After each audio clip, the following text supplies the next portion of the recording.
कैसे हो दोस्तों आप सभी का मैं अपने मन द सक्सेस माइंडेड स्वागत करता हूँ। उम्मीद करता हूँ कि आप सब मेहनत कर रहे होंगे। पढ़ते रहिए, मेहनत करते रहिए, मुस्कुराते रहिए, क्योंकि शिक्षा ऐसी शेरनी का दूध है कि इंसान जितना पीता है उतना दहाड़ता है। तो जितनी ज़्यादा आप मेहनत करेंगे, जितने ज़्यादा क्वेश्चनों की प्रैक्टिस करेंगे, उतना ज़्यादा आपको एग्ज़ाम में वहाँ पे आपको हिचक नहीं होगी, उतना आप अच्छे से पेपर को दे पाएंगे।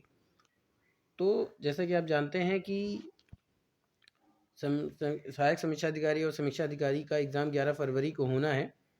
उसी के अंतर्गत हम लोग की तैयारी चल रही है और भारतीय राज्य व्यवस्था पे हमारा डिस्कशन चल रहा है।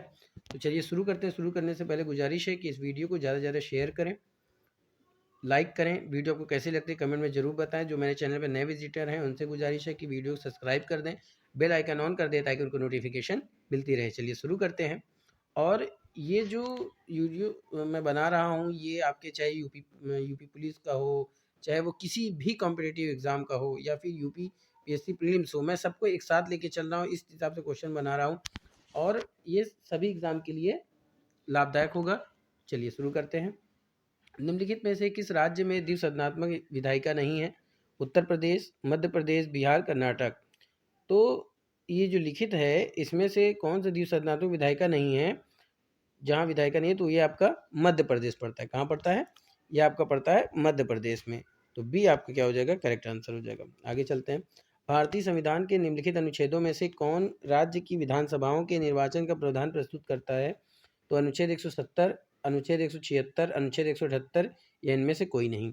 तो भारतीय संविधान के निम्नांकित अनुच्छेदों में से जो राज्य की विधानसभाओं के निर्वाचन का प्रावधान प्रस्तुत करता है वो आपका प्रस्तुत करता है अनुच्छेद 170।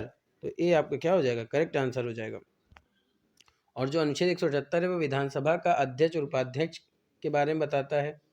अनुच्छेद जो 176 है वो क्या बताता है? राज्यपाल का विशेष अभिभाषण के बारे में बताता है।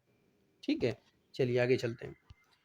राज्य विधानसभा का निर्वाचन और संचालन करता है उच्च न्यायालय के मुख्य न्यायाधीश, राज्य निर्वाचन आयोग, भारत का निर्वाचन आयोग या राज्य के राज्यपाल। तो राज्य विधानसभा का निर्वाचन और जो संचालन करता है वो करता है भारत का निर्वाचन आयोग। तो सी आपका क्या हो जाएगा? करेक्ट आंसर हो जाएगा। विधानसभा के सदस्य के लिए न्यूनतम आयु क्या निहित की गई है या क्या निर्धारित की गई है आप कह सकते हैं?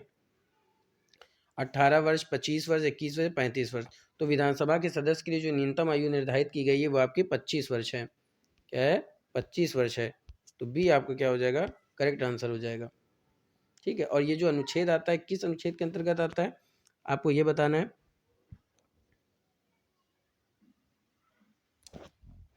ये आपका आता है अनुच्छेद 173 के अंतर्गत, यानी एक्ट कौन सा आएगा आपका? आएगा 173। और जो विधान परिषद है उसके लिए कितनी रखी गई है? 30 वर्ष। चलिए, यदि किसी राज्य की विधानसभा का अध्यक्ष पद लगना चाहे तो उसे अपना त्यागपत्र किसको देना पड़ता है? बताइए। अगर कोई किसी विधानसभा का अध्यक्ष पद त्यागता है तो उसे अपना त्यागपत्र किसको देता है? उपाध्यक्ष को देता है। किसको देता है? उपाध्यक्ष को देता है। तो सी आपका क्या हो जाएगा? करेक्ट आंसर हो जाएगा। विधानसभा का अध्यक्ष अपना पद त्याग कर उपाध्यक्ष को देता है, किस अनुच्छेद के अंतर्गत है? अनुच्छेद 178, अनुच्छेद 177, अनुच्छेद 179 या अनुच्छेद 180। तो जो विधानसभा का अध्यक्ष अपना पद त्याग के उपाध्यक्ष को देता है तो ये आपका आता है अनुच्छेद 179 के अंतर्गत। किसके अंतर्गत आता है? 179 के अंतर्गत। तो सी आपका क्या हो जाएगा? करेक्ट आंसर हो जाएगा। चलिए, उच्च न्यायालय के न्यायाधीश के वेतन और भत्ते दिए जाते हैं भारत के समेकित निधि से, राज्य के समेकित निधि से, भारत की आकस्मिकता निधि से, राज्य की आकस्मिकता निधि से दिए जाते हैं। तो जो उच्च न्यायालय के न्यायाधीशों को वेतन और जो भत्ते दिए जाते हैं वो आपके दिए जाते हैं राज्य की समेकित निधि से दिए जाते हैं। किससे दिए जाते हैं? राज्य के समेकित निधि से दिए जाते हैं। तो बी आपका क्या हो जाएगा? करेक्ट आंसर हो जाएगा। आगे चलते हैं। अंडमान निकोबार द्वीप पर निम्नलिखित उच्च न्यायालय में से इनमें से किसका एक क्षेत्र अधिकार है? आंध्र प्रदेश, कलकत्ता, मद्रास, उड़ीसा। बताइए किसका क्षेत्र अधिकार पड़ता है? तो अंडमान व निकोबार द्वीप पर निम्नलिखित उच्च न्यायालयों में से कलकत्ता उच्च न्यायालय का अधिकार है कलकत्ता उच्च न्यायालय का। तो बी आपका क्या हो जाएगा? करेक्ट आंसर हो जाएगा। निम्नलिखित उच्च न्यायालय में से कौन एक से अधिक राज्य केंद्र शासित प्रदेश के लिए है? इलाहाबाद, दिल्ली, गुवाहाटी या इनमें से कोई नहीं। तो एक से अधिक केंद्र शासित प्रदेशों के लिए जो उच्च न्यायालय है वो आपका है गुवाहाटी। क्या है आपका? गुवाहाटी। सी आपका क्या हो जाएगा? करेक्ट आंसर हो जाएगा। निम्नलिखित राज्यों में से किस राज्य का अपना उच्च न्यायालय नहीं है? उड़ीसा, सिक्किम, हिमाचल प्रदेश, मणिपुर। तो ऐसा राज्य जिसका अपना उच्च न्यायालय नहीं है तो वो आपका पड़ता है मणिपुर। ठीक है, तो डी आपका क्या हो जाएगा? करेक्ट आंसर हो जाएगा। उड़ीसा हो गया, सिक्किम हो गया, हिमाचल प्रदेश, इसका अपना उच्च न्यायालय है, उच्चतम न्यायालय है या उच्च न्यायालय है। चलिए, निम्न उच्च न्यायालय में से किस उच्च न्यायालय की सबसे अधिक बेंच है? कलकत्ता उच्च न्यायालय, मध्य प्रदेश उच्च न्यायालय, मुंबई और गुवाहाटी।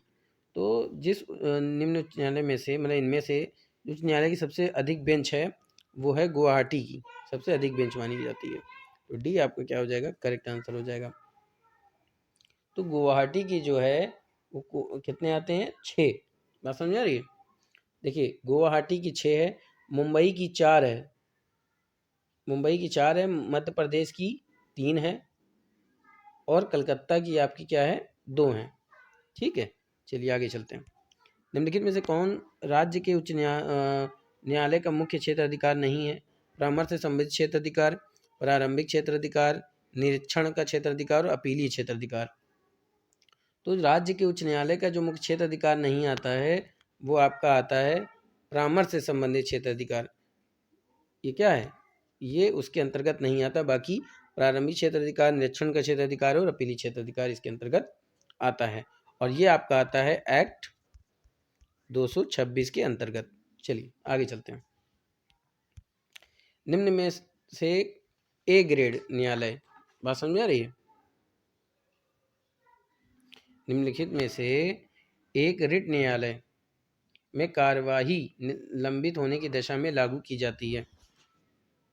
बात समझ आ रही है? एक रिट होगा यहाँ पे, इसको ठीक कर लीजिए।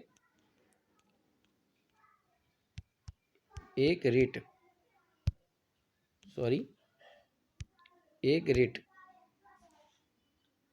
न्यायालय में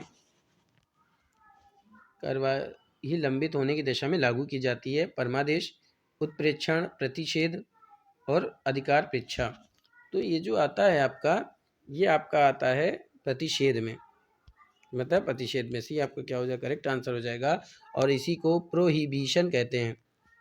चलिए आगे चलते हैं। जब उच्च न्यायालय किसी व्यक्ति अथवा संस्था को उसके दायित्व के निर्वहन के लिए लेख जारी करता है तो उसे कहते हैं उत्प्रेक्षण लेख, परमादेश, अधिकार परीक्षा, बंदी, प्रत्यक्षीकरण।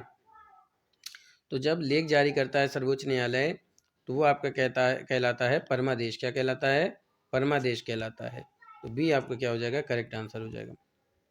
निम्न में से कौन सी एक याचिका अधीनस्थ न्यायालय की कार्य पद्धति का परीक्षण करती है? अधिकार परीक्षा, परमादेश, उत्प्रेक्षण, बंदी, प्रत्यक्षीकरण। तो याचिका अधीनस्थ न्यायालय की जो कार्य पद्धति का परीक्षण करती है वो आपकी उत्प्रेक्षण कहलाती है। क्या कहलाती है? उत्प्रेक्षण कहलाती है। सी आपका क्या हो जाएगा? करेक्ट आंसर हो जाएगा। बाबरी मस्जिद, राम जन्मभूमि का विवाद जो इलाहाबाद उच्च न्यायालय के समक्ष कैसा प्रकार था? परमादेश, स्वत्वाधिकार मुकदमा, क्षतिपूर्ति का दावा, न्यायिक पुनरीक्षण याचिका। तो ये जो है ये आपका स्वत्वाधिकार मुकदमा है। ठीक है, कैसा मुकदमा है? अधिकार मुकदमा है। तो बी आपका क्या हो जाएगा? करेक्ट आंसर हो जाएगा। हम न्यायिक पुनर्विलोकन की व्यवस्था रखते हैं केवल भारत में, केवल यूके में, केवल यूएसए में, भारत और यूए दोनों में। तो न्यायिक पुनर्विलोकन की जो व्यवस्था रखी गई है वो आपके भारत और अमेरिका दोनों में रखी गई है। तो डी आपका क्या हो जाएगा? करेक्ट आंसर हो जाएगा। भारत के संविधान के अंतर्गत विषयों संबंधी सूची के बारे में कौन सुमेलित नहीं है? वन किस में आता है? समवर्ती सूची में, शेयर बाजार समवर्ती सूची में, डाकघर संघीय सूची में और जन स्वास्थ्य राज्य सूची में। तो आपका जो वन आता है ये समवर्ती सूची में आता है, डाकघर आपका संघीय सूची में आता है, जन स्वास्थ्य आपके राज्य सूची में आता है, लेकिन जो शेयर बाजार आता है वो आपके समवर्ती सूची में नहीं आता है। इसलिए आपका क्या हो जाएगा? बी करेक्ट आंसर हो जाएगा। ठीक है, जो आपका शेयर बाजार होता है वो आपका किस में आता है? संघीय सूची में आता है। आगे चलते हैं। एक उच्च न्यायालय का न्यायाधीश अपना त्यागपत्र संबोधित करता है राष्ट्रपति, भारत के मुख्य न्यायाधीश, उच्च राज्य के यानी उस राज्य के उच्च न्यायालय के मुख्य न्यायाधीश या राज्य के राज्यपाल के पास। तो जब एक उच्च न्यायालय का न्यायाधीश अपना त्यागपत्र देता है तो किसको देता है? तो वो देता है राष्ट्रपति को। किसको देता है? राष्ट्रपति को देता है। तो ये आपका क्या हो जाएगा? करेक्ट आंसर हो जाएगा। भारतीय संविधान का अनुच्छेद 249 किससे संबंधित है? राष्ट्रपति के आपातकालीन शक्तियों से, लोकसभा के विघटन से, संसद की प्रशासनिक शक्तियों से, राज्य सूची के विषय के संबंध में संसद की विधायी शक्तियों से। तो भारतीय संविधान का अनुच्छेद 249 संबंधित है राज्य सूची के विषय के संबंध में संसद की विधायिका शक्तियों से। तो डी आपका क्या हो जाएगा? करेक्ट आंसर हो जाएगा।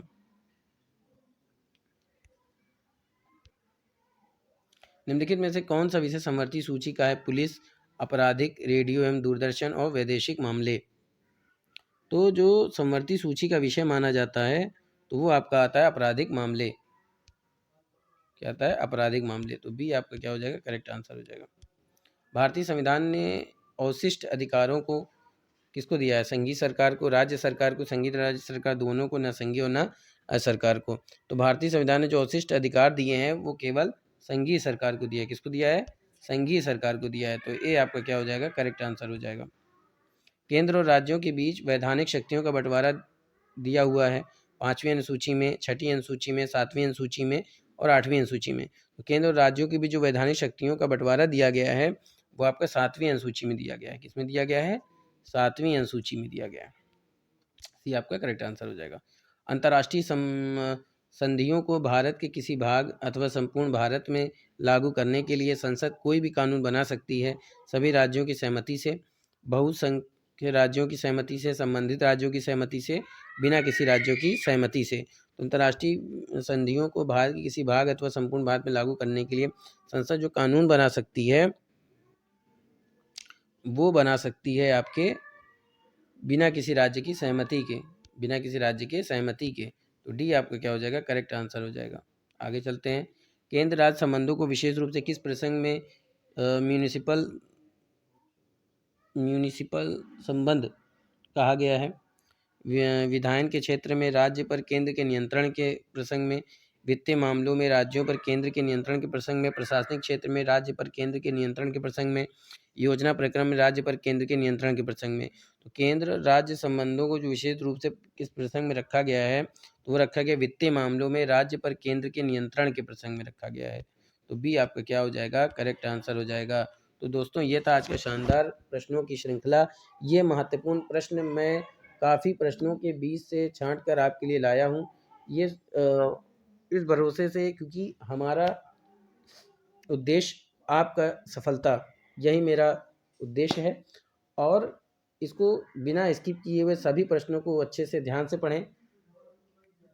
उम्मीद करता हूँ कि सेशन आपको पसंद आया होगा। कमेंट में ज़रूर बताएं कि आज का वीडियो आपको कैसा लगा, क्योंकि आप लोग कमेंट नहीं करते हैं, ना ही आप लोग अपने से कोशिश करते हैं कि उस प्रश्न को आप लोग सॉल्व करें। तो ये रहा आज का शानदार सेशन। फिर मिलेंगे अगले प्रश्नों के साथ। तब तक के लिए जय Hind. Wish you all the best.